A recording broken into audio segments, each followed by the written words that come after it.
자, 여러분들 이어서 마지막 주제인가요? 간이가 세자가 되겠습니다. 주제가 잘 되는 건 아니에요. 그냥 우리 세무1급에서 가끔 가다가 지문 하나에 끼워져 가지고 잠깐 언급되는 부분이 있어요. 근데 우리는 실무를 배워야 되니까 지금 이때 아니면 간이를 배울 일이 없어요. 여러분들 법인사업자 가잖아요. 그죠? 법인사업자 가면은 법인은 무조건 간이가 안 되거든요. 배세 업종이니까 안 될 거고. 개인사업장에 하더라도 간이사업장에 취업한다는 건 불가능하거든요. 그죠?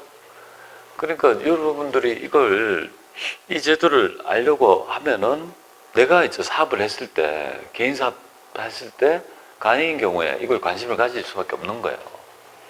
그러니까 그러면 내가 이런 정도의 아주 영세한 사업자라면 신고할 수 있겠습니까? 신고 능력이 안 되잖아요. 그죠? 이게 맡길 거라고. 그러니까 전혀 뭐예요? 이 파트는 누구만 알까요? 실질적으로.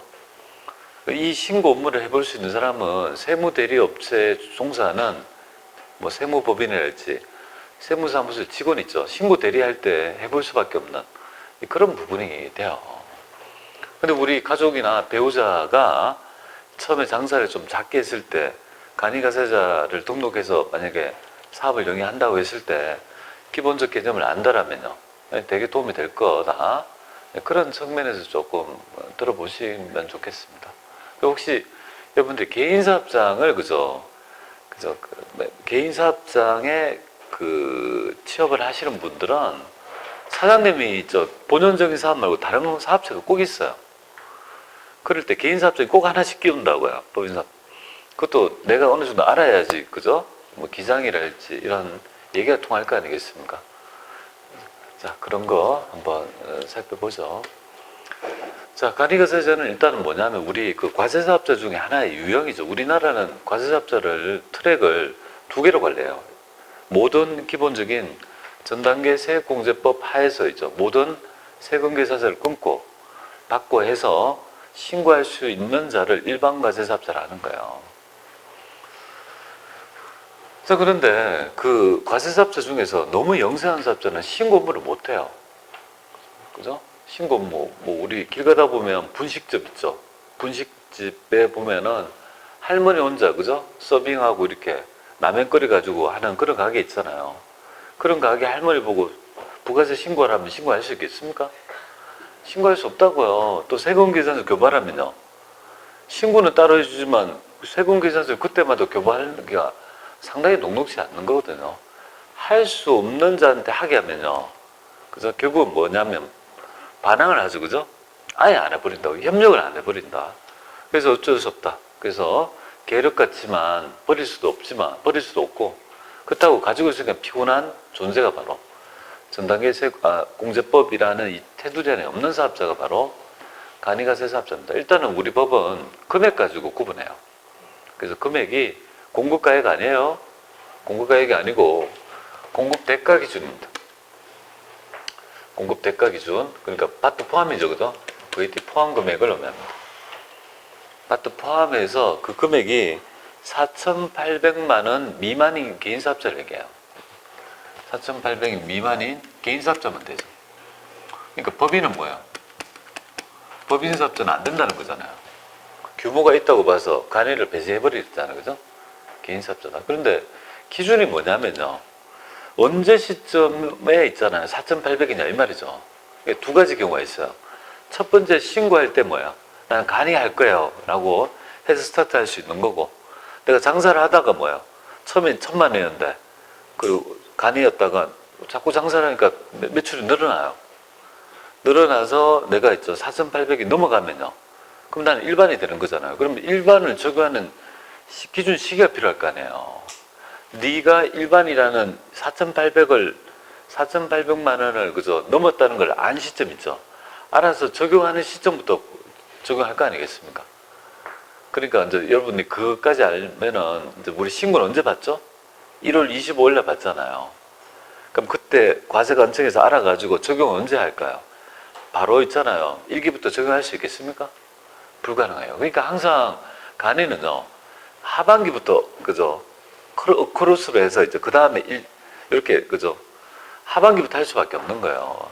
상반기 받아보고 뭐예요? 네가 작년도에 그죠? 직전 연도에 있잖아요. 그죠?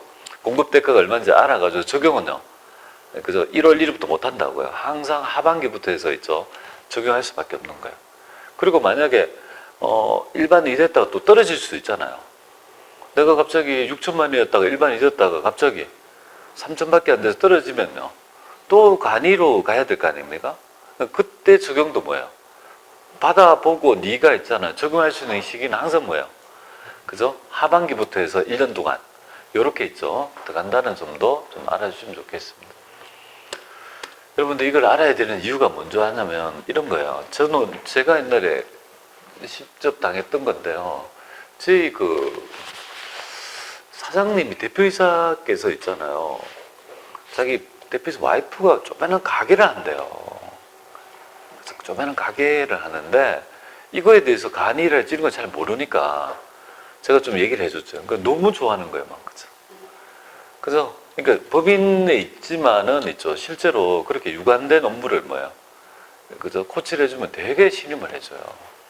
그리고 대표이사나 돈 많은 사람들은요, 자기 친구 세무사나 친구 회계사한테 안 맡겨요. 아니 자기 친구한테 내 재산을 왜 그저 다 낱낱이 알려줘? 자랑도 못하고 그 돈 많은 사람 몰래 얘기 안 하잖아요. 그러니까 절대 그렇게 안 해요. 그러니까 어떻게 하냐면 돈이 많잖아요. 그러면 전혀 이해관계 없는 사람 맡긴다고요. 근데 그거보다 더 좋아하는 게 뭔지 아세요? 믿을 만한 직원이 관리해서 딱 해주면 너무 좋아하는 거예요.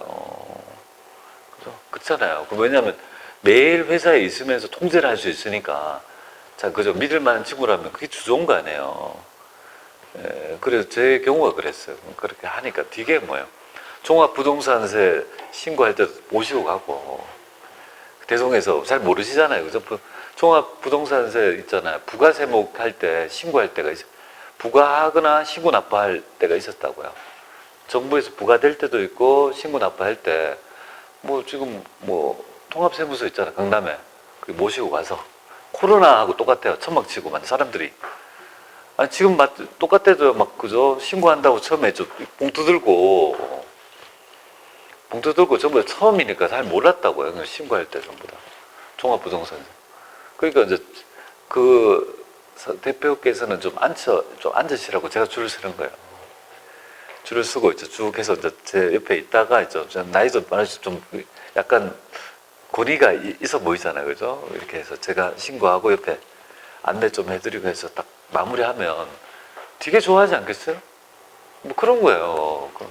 그런 쪽에 있어가지고 좀 기본적인 베이스를 여기서 좀 닦아주시면 좋을 것 같아요. 자, 간이가세사에 있죠. 적용 대상 갈게요. 처음에 여러분들이 세무서 가요. 이제 벅찬 마음을 가지고 근로소득자의 끝은 뭘까요? 사업소득자지. 맞잖아요. 근로소득자의 끝은 사업소득자입니다. 영원히 근로소득자로 생을 마감할 수 있으면 너무 좋다. 해피한 사람이지. 그런 사람이 없다고요. 우리나라에 그런 사람이 10%도 안 돼요. 정년을 채울 수 있다는 것은 근로소득자의 최고의 행복이다 이렇게 보면 돼요. 그 전에 다 나오잖아요. 삼성전자에 그 많이 들어가는 그 인원이 왜 있잖아요. 그럼 1000명이 입사했는데 왜 이사는 10명밖에 안 될까요? 그럼 990명은 어디 갔냐 이 말이에요. 공고사직당에서 하여튼 어딘가 있을 거 아니에요. 그러니까 그런 거라고요. 그래서 이제 나와서 이제 사업소득을 할 거예요. 사업자를 할 거란 말이에요. 그때 있잖아요. 이제 그죠? 세무서에 가서 사업자 등록 신청을 할 때 보면 이렇게 이게 공급 과세 유형을 선택할 수 있다고요. 일반 과세로 할 거예요, 간이가로 할 거예요. 딱 신청서에 적게 돼 있거든요. 그런데 이런 경우가 있어요. 나는 처음이니까 좀 작게 할 거야 라고 해서 있잖아요. 간이로 딱 해서 신고하면 과세관청에서 너는 안 돼.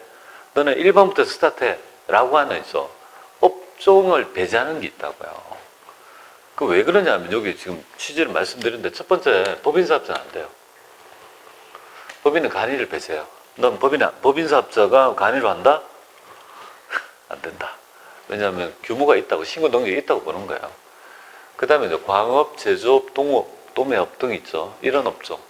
그렇잖아. 도매랄지 제조 같으면 금액이 1년에 뭡니까? 4,800 미만이다? 한 달에 400도 안 된단 말이잖아요. 밭도 포함해서. 말이 되냐 이 말이에요. 그죠? 그러니까 이런 업종은 사업의 규모를 고려해서 관여를 못하게 해요. 부동산 매매업도 마찬가지 아니겠습니까? 매매 단위가 그죠? 뭐 4,800짜리가 어디 있어? 말도 안 돼. 그죠? 네, 근데 요거는요. 부동산 임대업은 좀 달라요. 임대 목적물이 특별시나 광역시에 존재한다면요. 그건 배제예요. 규모가 있다고 보는데. 그러면 부동산 임대업인데 시군구에 존재하는 부동산 임대업은요. 이걸 우리 법의 표현인데, 법 표현인데 사실 판단에 의한다. 이 법 표현을 먼저 하세요. 항상 이런 표현을 많이 해요. 법 조문에 보면 사실 판단에 의한다 이렇게 나와요. 그 말은 뭐냐면 네가 알아가지고 그때 그 시점에서 네가 알아서 하라는 말을 사실 판단에 의한다 이렇게 보면 돼요. 과세관청에 관할세무장에 사실 판단을 한다. 이 말은 자 성남세무서장이 있죠. 사업자 등록을 받아요. 근데 모란역에서 신축 빌딩 있죠. 빌딩을 해서 임대업을 한다고 해가지고 뭐예요? 그죠? 관리를 만약에 내려왔다 이 말이에요. 그럼 세무서장이 어떻게 하겠습니까? 너 돌아온 거 아니야, 그죠? 말이 되겠습니까? 건물 한 층만 하더라도 뭐예요? 한 층이 아니라 한 부스만 하더라도 그죠? 1년에 뭐 그죠? 5천만 6편이 될 건데 딱 보는 순간 알잖아요. 그러니까 너는 관리가 안 될 것 같으면 일반부터 하게 하는 거고 그 다음에 시군구에 어딘가 있잖아요. 상가주택이래 상가 건물 중에 작은 거 있잖아요. 그런 거는 1년 해봤자 4,800이 4,800이 안 될 수도 있는 거 아니에요. 그러면 간이도 가능하다 이 말이에요. 자, 챙겨봅니다. 부동산 매매업은 간이가 배제하지만 임대업은요. 무조건 배제하는 거 아니에요. 간이도 가능하다는 거 알아요. 시험 문제 부동산 임대업은 부동산 매매업과 부동산 임대업은 간이 과세를 배제한다면 틀린 지문이에요. 부동산 매매업은 배제하지만 임대업은요. 그죠? 될 수도 있다는 점을 말씀드립니다. 그리고 이제 변호사나 회계사, 세무사 이런 것들은 뭐야? 상대방 기업하고 그래 하잖아요. 그죠? 그러니까 당연히 그죠? 우리가 세운 포착을 위해서 그죠? 관리를 배제합니다. 그리고 요거는 뭐냐면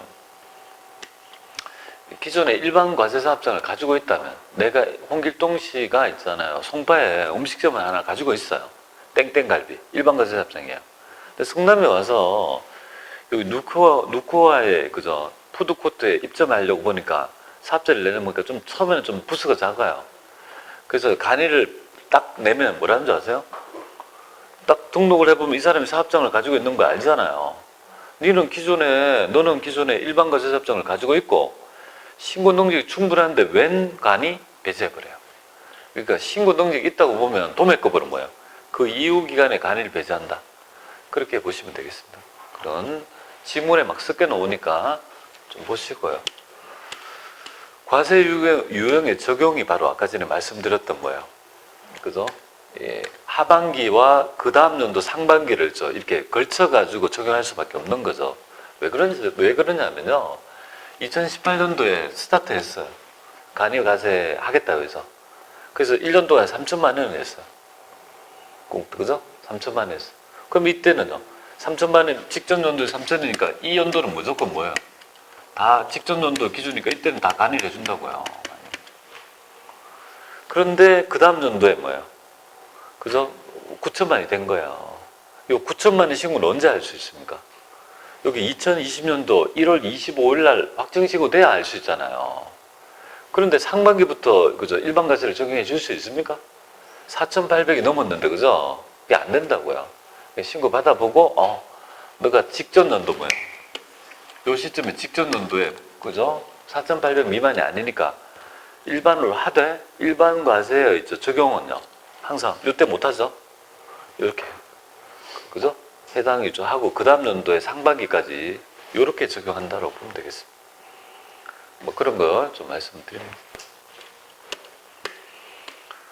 자, 그러면 간이과세 특징 한번 볼게요. 뭐 가장 큰 특징은 전단계 세액공제법을 배제한다는 말은 세금 계산서 안 걷는다 이 말이에요.